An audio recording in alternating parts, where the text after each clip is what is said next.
छत्तीसगढ़ सामान्य अध्ययन से संबंधित 10 प्रश्नों पर रोज हम डिस्कशन करते हैं, जो कि सीजीपीएससी और सीजी व्यापम के परीक्षाओं के लिए बहुत ज़्यादा इंपॉर्टेंट हो सकता है। सीधे हम लोग क्वेश्चन पर चलते हैं। तो आज का पहला क्वेश्चन है, भीमसेन द्वितीय के आरंग ताम्रपत्र में किस संवत का उल्लेख मिलता है? तो देखिएगा, जो भीमसेन द्वितीय है इसका एक ताम्रपत्र प्राप्त हुआ है आरंग से। इसको जो है आरंग ताम्रपत्र कहते हैं। और इस आरंग ताम्रपत्र से हमको जो है राजर्षि तुल्य कुल्य वंश के विषय में जानकारी प्राप्त होता है। राजर्षि तुल्य कुल्य वंश के विषय में हमको जानकारी मिलता है आरंग ताम्रपत्र से। ध्यान रखना, जो राजर्षि तुल्य कुल्य वंश है इसकी जानकारी का केवल और केवल यही एकमात्र स्रोत है। तो यहां प्रश्न पूछा जा रहा है कि इस आरंग ताम्रपत्र में किस संवत का उल्लेख मिलता है? तो ये जो है ना, यहां पर गुप्त संवत उल्लेखित है। गुप्त संवत 182, गुप्त संवत 182 अथवा 282 यहां पर उल्लेखित है। मतलब जो लिखा गया है ना, वो थोड़ा सा खंडित अवस्था में प्राप्त हुआ है। तो जो पहला वाला जो अंक है वो 1 है या 2 है, थोड़ा सा ये कंफ्यूजन क्रिएट करता है पढ़ने में।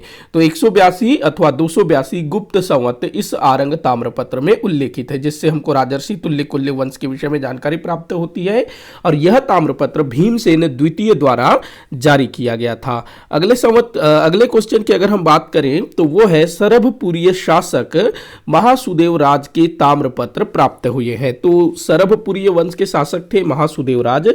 तो इसके ना टोटल 8 ताम्रपत्र प्राप्त हुए हैं। कितने? 8 ताम्रपत्र प्राप्त हुए हैं, जिनमें से 2 ताम्रपत्र सिरपुर से मिला है और 6 ताम्रपत्र मल्हार से मिला है। तो सिरपुर और मल्हार से महासुदेव राज के ताम्रपत्र प्राप्त हुए हैं। इंपॉर्टेंट है ये भी। तो 2 और 3 आपका जो है आंसर होगा। 2 और 3 सिरपुर और मल्हार से ताम्रपत्र मिला है सरभपुरीय शासक महासुदेव राज के।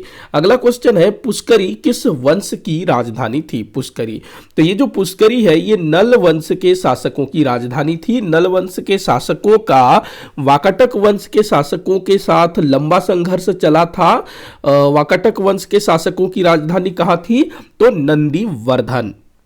ध्यान रखेंगे। अगर सरभपुरीय वंश के शासकों की राजधानी की बात करें तो सरभपुर, सिरपुर, उसके बाद ये जो है इनकी राजधानी थी। एक प्रसन्नपुर, ये भी इनकी राजधानी थी सरभपुरीय शासकों की।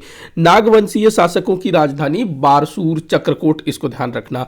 तो नल वंश के शासकों की राजधानी पुष्करी, जो बस्तर क्षेत्र में रूल करते थे। अगला क्वेश्चन दिया है, चंदेल माम नहीं है, चंदेल मामा है। ये 2 बार हो चुका। ये है चंदेल मामा। चंदेल मामा का संबंध किस वंश से रहा है? चंदेल मामा, तो देखो जो चंदेल मामा है ना, इसका संबंध रहा है छिंदक नागवंश से। छिंदक नागवंश, सॉरी माफी चाहूंगा, ये जो है ना गलत मैंने लगा दिया। ये काकतीय वंश से संबंधित था। काकतीय वंश के शासक कहाँ रूल करते थे? बस्तर क्षेत्र में रूल करते थे। और ये जो चंदेल मामा है इसका संबंध इसी काकतीय वंश से था। जिस तरह से शकुनी मामा था ना, कुछ कुछ वैसा ही था ये चंदेल मामा, जो कि अपनी बहन, मतलब इसकी जो बहन थी वो काकतीय शासक के साथ ब्याही गई थी, तो ये भी उसके साथ आ गया था और राजनीति में काफी दखल देता था चंदेल मामा। तो काकतीय वंश, बस्तर से इसका संबंध रहा है। आगे बढ़ते हैं। अगला क्वेश्चन दिया है, असहयोग आंदोलन के समय छत्तीसगढ़ के किस स्थान पर सर्वप्रथम राष्ट्रीय विद्यालय की स्थापना की गई? तो छत्तीसगढ़ में पहला राष्ट्रीय विद्यालय ये स्थापित हुआ था 5 फरवरी 1921 को। 5 फरवरी 1921 को स्थापित हुआ था रायपुर में पहला राष्ट्रीय विद्यालय। गांधी जी ने बोला ना, राष्ट्रीय विद्यालयों की स्थापना किया जाए। अगले क्वेश्चन की ओर चलते हैं। तो दिया है, किस स्थान पर सेवा दल का गठन किया गया था? यह क्वेश्चन मेरे ख्याल से पूछा गया है। तो ये जो सेवा दल है इसकी स्थापना वर्ष 1938 में पदुमलाल पुन्नालाल बख्शी जी के द्वारा किया गया था। कहां पर? तो खैरागढ़ में किया गया था। खैरागढ़ जो कि वर्तमान समय में राजनांदगांव जिले के अंतर्गत आता है, खैरागढ़ वही जहां पर इंदिरा कला संगीत विश्वविद्यालय स्थापित है। तो 1938 पद्मलाल पुन्नालाल बख्शी। अगले क्वेश्चन की ओर बढ़ते हैं। किस वर्ष छत्तीसगढ़ की छोटी छोटी जमींदारियों का विलय ब्रिटिश साम्राज्य में किया गया एवं शेष 14 बड़ी जमींदारियों को रियासत का दर्जा दिया गया? तो हमारे छत्तीसगढ़ में बहुत सारी जमींदारियां थी, छोटी बड़ी जमींदारियां। तो जो छोटी छोटी जमींदारियां थी जिनका क्षेत्र काफी छोटा था या फिर जो महत्वपूर्ण नहीं थे, उनको जो है सीधे सीधे ब्रिटिश साम्राज्य में विलय कर लिया गया, और जो 14 बड़ी जमींदारियां थी उनको रियासत का दर्जा दिया गया। तो ये किस वर्ष हुआ? 1861 में।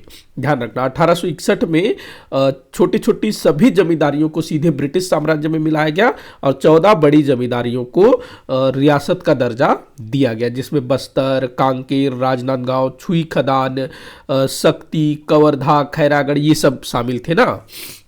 तो 1861 में रियासत का दर्जा मिला। अगले क्वेश्चन को हम देखते हैं। वशाटा देवी का संबंध किस राजवंश से रहा है? तो देखिएगा, वशाटा देवी का संबंध जो है पांडु वंश से रहा है। पांडु वंश के एक शासक हुए हर्षगुप्त। हर्षगुप्त, तो हर्षगुप्त के साथ वशाटा देवी का विवाह हुआ था। तो ये जो है मौखरी राजकुमारी थी। वशाटा देवी और हर्षगुप्त का पुत्र हुआ महाशिवगुप्त बालार्जुन, जिसको छत्तीसगढ़ का महानतम शासक कहा जाता है ना, महाशिवगुप्त बालार्जुन को। और महाशिवगुप्त बालार्जुन का जो समय था उसको छत्तीसगढ़ का स्वर्ण युग भी कहा जाता है। वशाटा देवी ने अपने पति हर्षगुप्त के स्मृति में सिरपुर में लक्ष्मण मंदिर का निर्माण करवाया था, ये भी ध्यान में रखना। अगले क्वेश्चन की ओर हम बढ़ते हैं। तो अगला क्वेश्चन दिया है, पंडवानी गायिका श्रीमती तीजन बाई का जन्म स्थान है। तो इनका जन्म स्थल आपको बताना है। इस तरह के क्वेश्चन पूछे जा रहे हैं। तो दुर्ग के भिलाई में, दुर्ग जिला के भिलाई में इनका जन्म हुआ था, और ये वर्तमान समय में मेरे ख्याल से भिलाई स्टील प्लांट में कार्यरत है ना, वहाँ जो सरकार की तरफ से इनको जॉब दिया गया है। आगे बढ़ते हैं अगले क्वेश्चन की ओर, जो कि इस वीडियो का आखिरी क्वेश्चन होगा। अच्छा क्वेश्चन हो सकता है ये।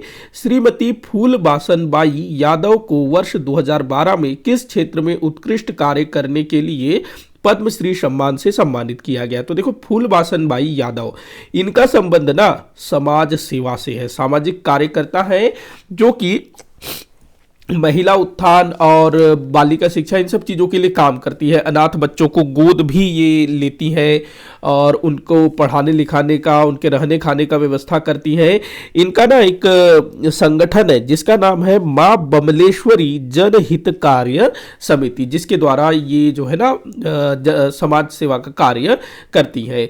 तो ध्यान रखेंगे इस चीज़ को। तो फूलबासन बाई यादव, ध्यान रखना, सामाजिक सेवा, समाज सेवा, ये मतलब किसी कला से संबंधित नहीं है। तो इसी के साथ आज का ये वीडियो यहीं पर समाप्त होता है। आप लोग मुझे कमेंट करके बताइएगा कि आपसे कितने क्वेश्चन सॉल्व हुए। किसी भी क्वेश्चन में कोई भी डाउट हो जरूर बताइएगा। वीडियो को जितना हो सके उतना आप शेयर करिएगा, चैनल को सब्सक्राइब करिएगा। वीडियो को आखिर तक देखने के लिए बहुत बहुत धन्यवाद।